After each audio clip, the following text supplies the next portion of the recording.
The guards on the city gate pay them no mind. It is dark still, but the small gaggle of wagons and travelers must clearly be an early departing merchant caravan. Such things are unusual, but scarcely unheard of. Or so the official report will say.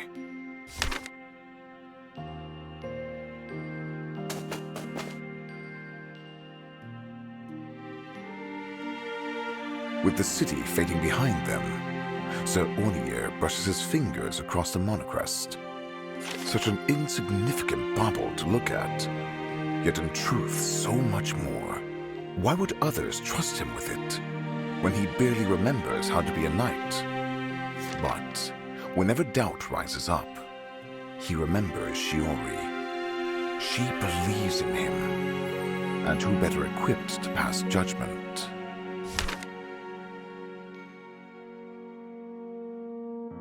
His eyes drift sideways to the cloaked vassal, so similar to the Manacrest now, a rare beauty, but with little to betray the deeper secrets concealed within.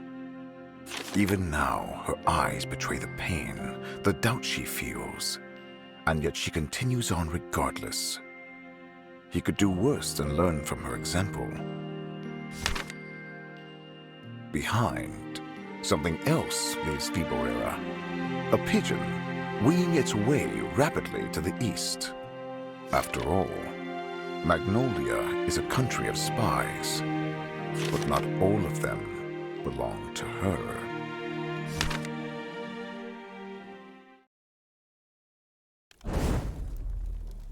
Hello everyone, MarcusWolfe here, welcoming you back to another episode of Path of the Midnight Sun, where we start a new chapter.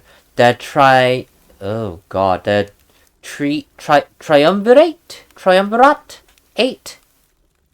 Triumvirate. Whatever. Let's go. And still, we're gonna be in Onieres' point of view, so, God, that fire always gets me. And so, after having established our next steps with Empress Phoebe, we departed immediately. We didn't sleep a wink, marching under the cover of night to avoid being spotted by Hoikade. Many thoughts crossed my mind. The vassal, my newfound traveling companions, and... well... Well, Susaku? This still unknown power that for some reason has been bestowed upon me. Hey, I told you to focus, not to get lost in pointless thoughts. Yeah, sure, Princess Rhea. Forgive me. That works. Just Rhea is fine. It's been many years and you even suffer from amnesia now. But we used to be friends. It's been many years and you even suffer from amnesia. Oh, that's what she mean. Okay. For a moment, I thought she meant that he's been suffering from amnesia a long time. No, she's putting it together. It's been many years, that's one. And now there's amnesia, two. Put it together. What incredible patience I must have had. Let's not be rude, please. Oh dear. Well, I will protect you, Rhea. That's better. But there's no need to protect me. I'm perfectly capable of defending myself. And I dislike it when men act all superior. Oh, that wasn't the kind of response I was anticipating. It's probably best not to force this conversation, though. I didn't mean to offend you. I'll keep that in mind for the future. I appreciate it, Susaku. In any case, let's get back to our main topic of discussion, your Manacrest. If I remember correctly, you said that this special mana drop can store mana, correct? That's how it should be, yes. Did you feel anything earlier? Now, I wasn't really paying attention, to be honest. I'm afraid not. Maybe there needs to be a more empirical testing. You aren't going to hit me, I hope. Although that certainly would be satisfying, I think not. So Rhea can be quite sarcastic too. Huh. See the flowers all around us? They tend to attract swarms of butcher flies this time of season. Butterflies? What are we doing with butterflies? No, Suzaku. Butcher flies. Butcher flies? Now that I take a closer look, those don't seem like regular butterflies. Oh, how dense have you become? Unsheath your sword and follow me.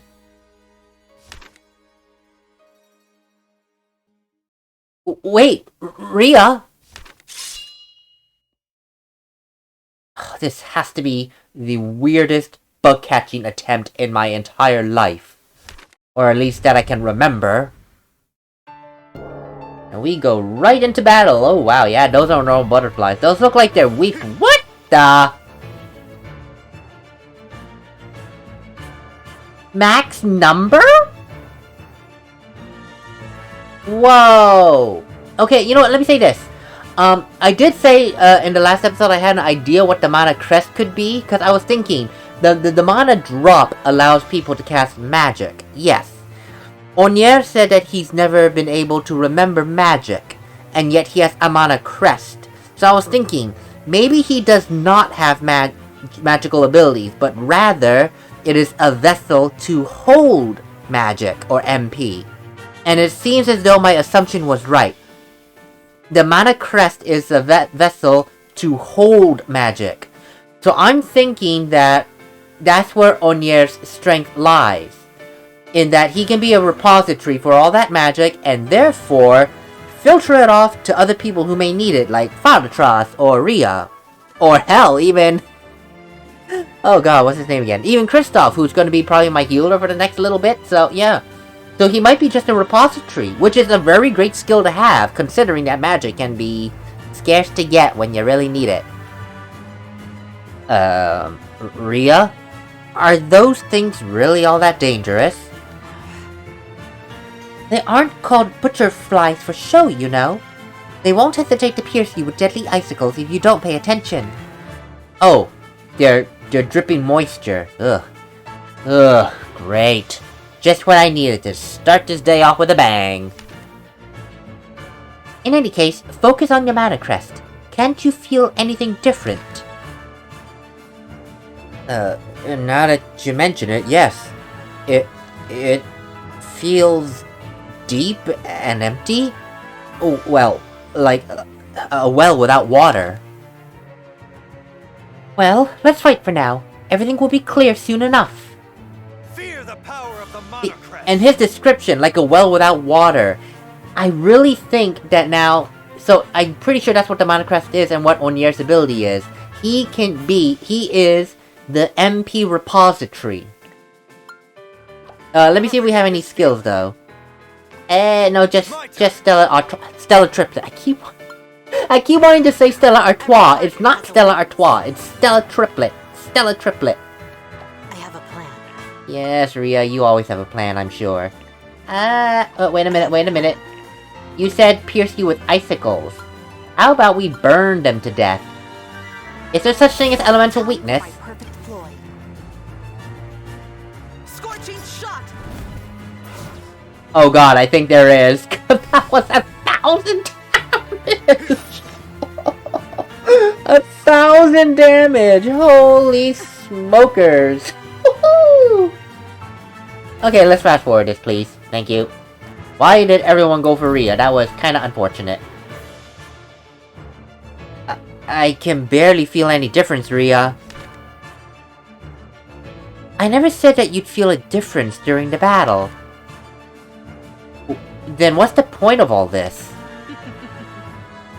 Just finish these monsters off and see for yourself. Okay, understood. So the benefit only happens after the battle? Question mark? My turn. I honestly don't know. You know, out of my curiosity, let me just see real quick if I use lightning. Time for my perfect ploy. Okay, yep, there's elemental weakness. Yep. Okay, that's good to know. I mean, I probably should have expected it, considering there's magic involved, but you never know. Sometimes there are games that's like, what weakness? Forget weakness, it's just an attack. Who cares? Power of the Manacrest. Onier, you don't even know what it does. Why did you say fear the power of the Manacrest? You legit don't even know what it does. You said you don't even feel a difference. That's a very weird comment to be making in this particular battle. But I get it. They want to... oh, excuse me. They want to put in the idea that he... Oh, wait a minute. Wait, what? There's a counter here, and a butterfly dropped ice. Whatever. I'll take it. But wait, so there's a mana pool now? Okay, maybe it's not exactly what I was thinking, but I think I'm on the right lines of the thought. What was that just now? Usually when I finish fighting, my mana gets dispersed. Shiori said it's the same... Ew. Shiori said it's the nature of mana to leave your body after situations of peril. But this time... Yes. There's no doubt about it. Silly knight. Our mana's been stored inside a Manacrest instead of disappearing. It should have been called a mana bank. Yeah, it honestly should have been, but then again, I guess Manacrest does sound better than mana bank. But in all fairness, it does change everything.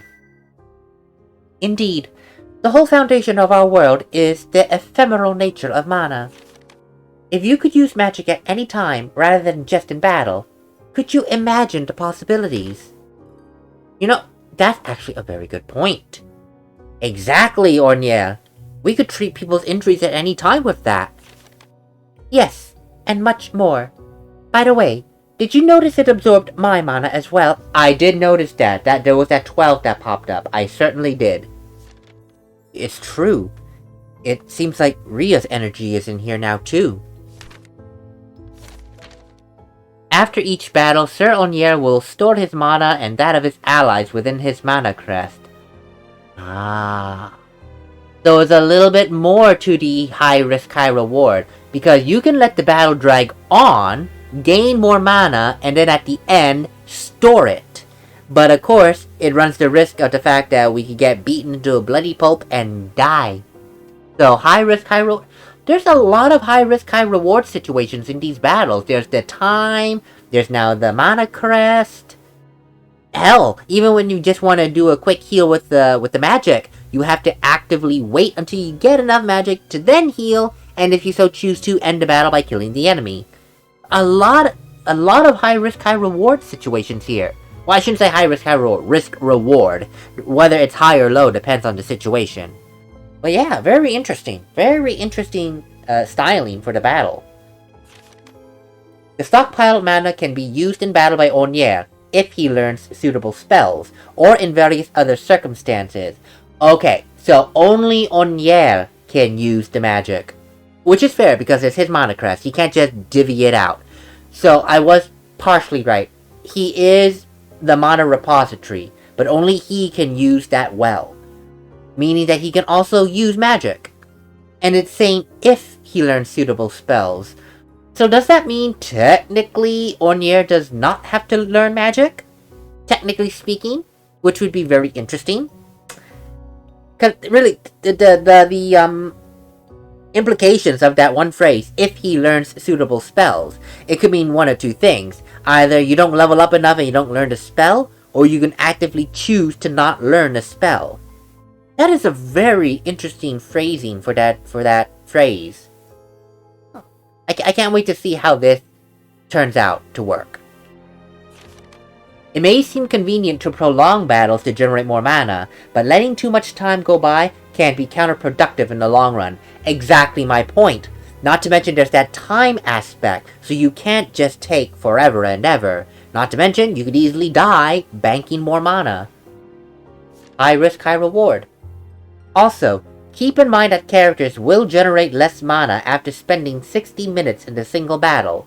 Always pursue your greed for mana with due caution. Ah, so that's where the 60-minute timeline came in.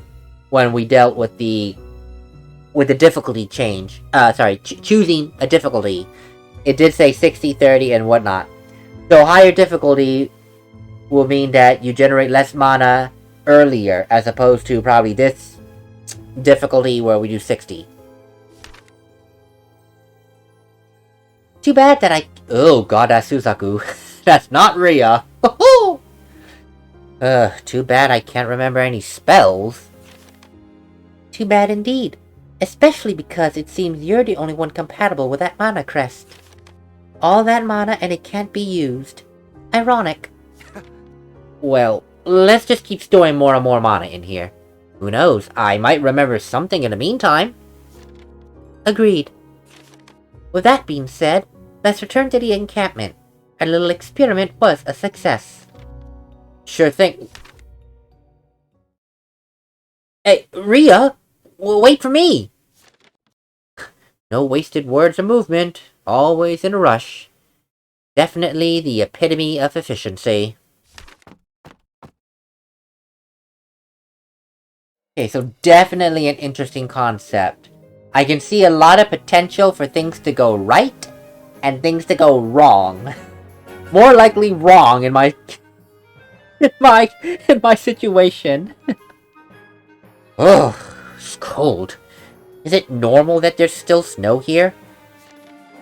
I would say so, yes. This is a different climate than that of the city or the plains from before. The lack of human activity and warm sunshine causes it to stay cold longer. I wasn't expecting you to be so knowledgeable about these matters. A tactician must always be informed about the terrain. It's basic knowledge. In any case, it's time to tell you about the services we offer at this camp. Yes, give me the penny tour. The 10-cent tour. In the tent to the left, you'll find Roderick, our blacksmith. Here, you can purchase new equipment, or even forge it with materials you've gathered. He's going to restock with every opportunity he gets, so be sure to check out his merchandise periodically. I can buy and forge weapons or armor here. Got it. Next, in the tent to the right, we have Pietro's shop. He sells all sorts of food. Again, you can give him appropriate ingredients and he'll cook some more elaborate dishes for you. A traveling cook? Huh. Convenient. Taking care of both body and mind is important, as mana generation is tied to one's mental state. So yes, having a cook who can serve everyone their favorite dishes is really convenient. I didn't see it that way, but she definitely has a point.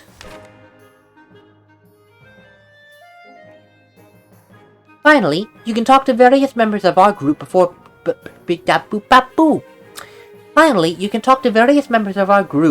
battle. Strengthening our bonds and maintaining the morale is key to when fighting alongside each other. I didn't think you were the type to consider such things, you know. Oh god. I almost pressed the X button on my Windows. I minimized, it's like, uh-oh, did I just X? Only because they improve our chances of victory. Select the camp talk icon to improve your relationship with allies. I almost said some cowardice. Some conversations are available by default, while others may be unlocked only after meeting certain requirements, like affection. By talking to your allies, you may further strengthen your bond with them, learn more about their backstory, or even get some exclusive items. Don't miss these opportunities. That's it, so feel free to take your time to properly prepare for the upcoming battle. I'm going to check in with the advanced scouts in the meantime. Alright, if that's all. One last thing. You got an ice block from the butcher flies earlier, right? Oh, that was scripted. Okay. So that is a scripted item. Interesting. Yes? Prepare some ice cream at Pietro's. One of our retainers, Andre, requested it. He should be training with Poledro on the plains near where we were before. I slurred that last part kinda badly, but whatever. Anyway, make ice cream for Andre. You can use the ice we got from the butcher flies earlier. You can easily find other ingredients around here. A creamy request. For some iron. The base of... Oh, ain't that the truth. The base of civilization. Iron. What is an ingredient for steel, which we use now to build stupid tall high-rise buildings. That is so true. Base of civilization. Iron. Oh, God. It's a lot of information. I hope I can remember everything. Oh, and make sure that furball doesn't go around causing trouble. That's all. I'm off.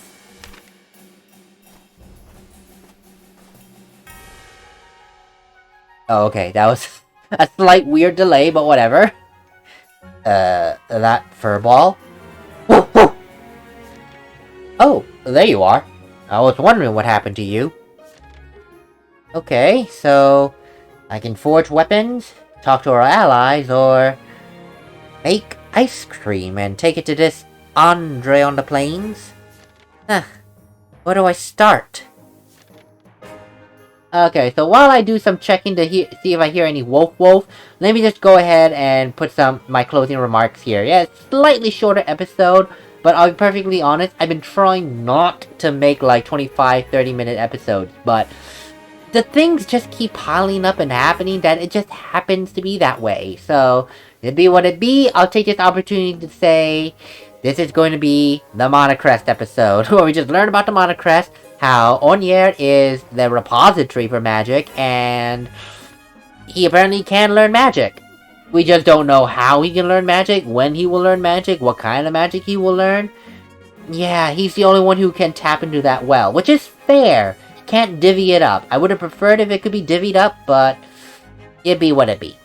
Anyway, I'm not hearing any wolf. I probably will when I finally say goodbye, to which I'm going to do now. I hope you guys did enjoy this episode, and I will see you all on the next one. Later, everyone.